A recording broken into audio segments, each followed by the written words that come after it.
I felt that a company needed to exist that explored the operas of Mozart in the way that the Royal Shakespeare Company exists to present the works of Shakespeare. And it seemed to me that nobody specifically did that.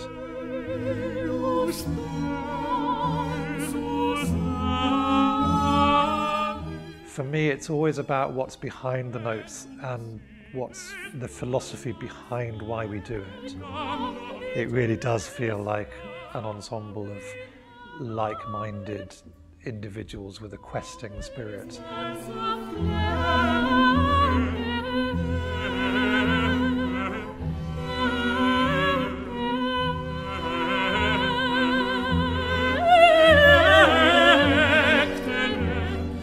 I think it has to be a creative process, and in the 18th century the performers were expected to bring their own input and their own creativity.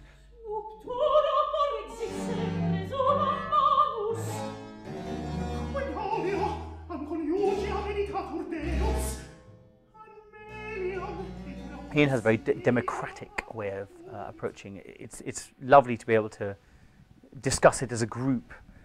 It's also particularly lovely to do this project, and I don't mean this against directors, but it's really nice not to have the constraints of a production to fit the musical ideas around. We can purely concentrate on what's on the page.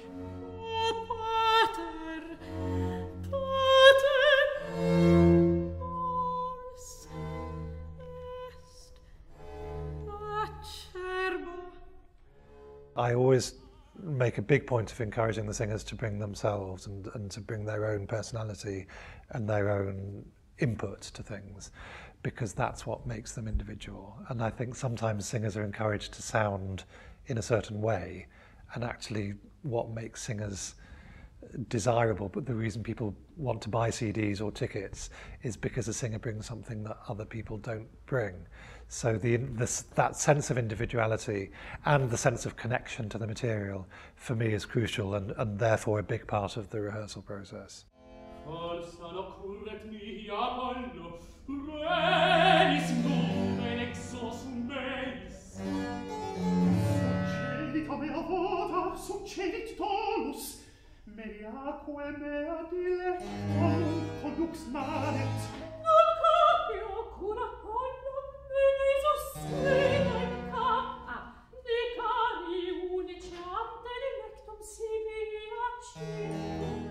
The reason why I asked you to do that is the pacing was spacious but natural. When you see the dotted crotchets, it becomes sung.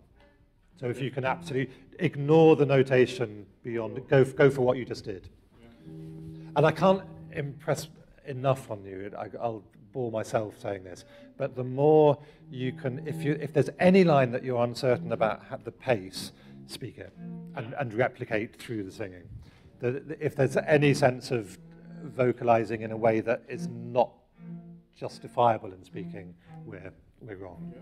In this group, it's so easy to be very relaxed and be yourself and just have a laugh, and and having that atmosphere really enables us all to make the most of our, of what we have to offer.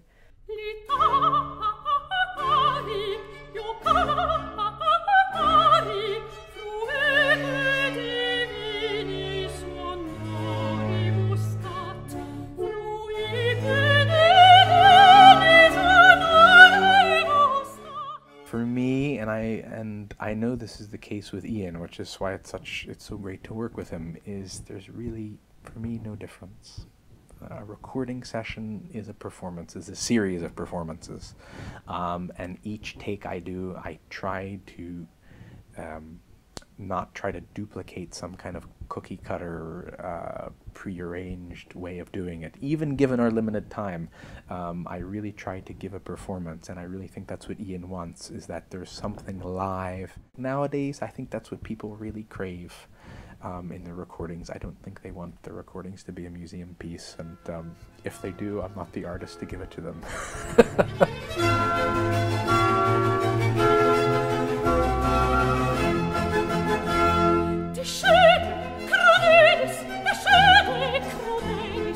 Avevo tiranos ed eserit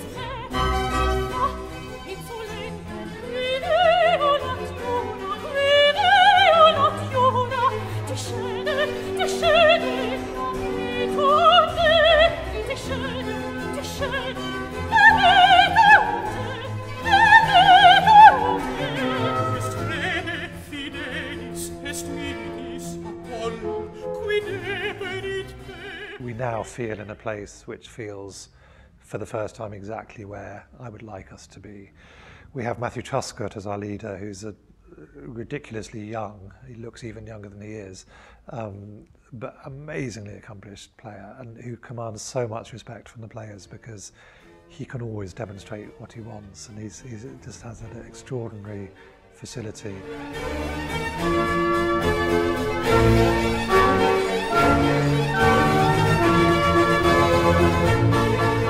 One of the things I find about working with period instrument players and with our orchestra is there's something almost of necessity. The instruments tend to be harder to play, nearly always, but the sort of personality and indeed the sort of intellect that would want to devote their lives to playing an instrument that's so much harder to play than its modern counterpart, almost of necessity makes them interesting people and interesting musicians.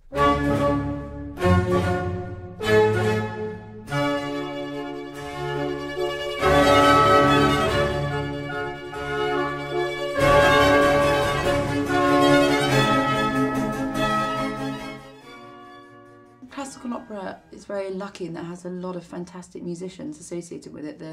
The players are brilliant. Ian always gets brilliant players in. Joe Crouch, who's playing cello, has been studying his own specific style of 18th century Baroque continuo.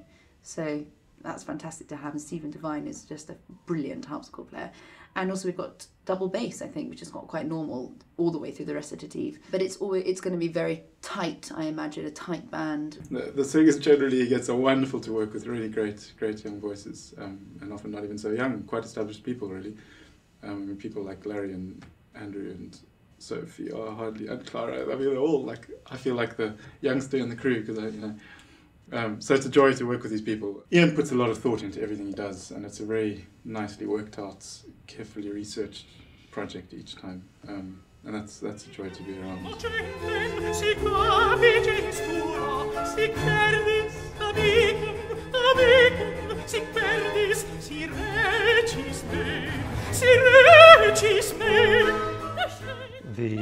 The sound world is much more visceral and dynamic. The decay is much quicker, which has one fundamental advantage with vocal music, which is that the balancing between the singer and the orchestra is much more straightforward. When you're working with modern instruments, you're continually having to be wary of the orchestra not being too loud, and that therefore develops this notion of Mozart being somehow, needing to be wrapped in cotton wool. And that to me is absolutely wrong for the sound world. But at the same time, Mozart in his letters does write about the need for the expression always to be beautiful, and the sound must never be ugly, however dramatic and vehement even the music might be in the dramatic situation.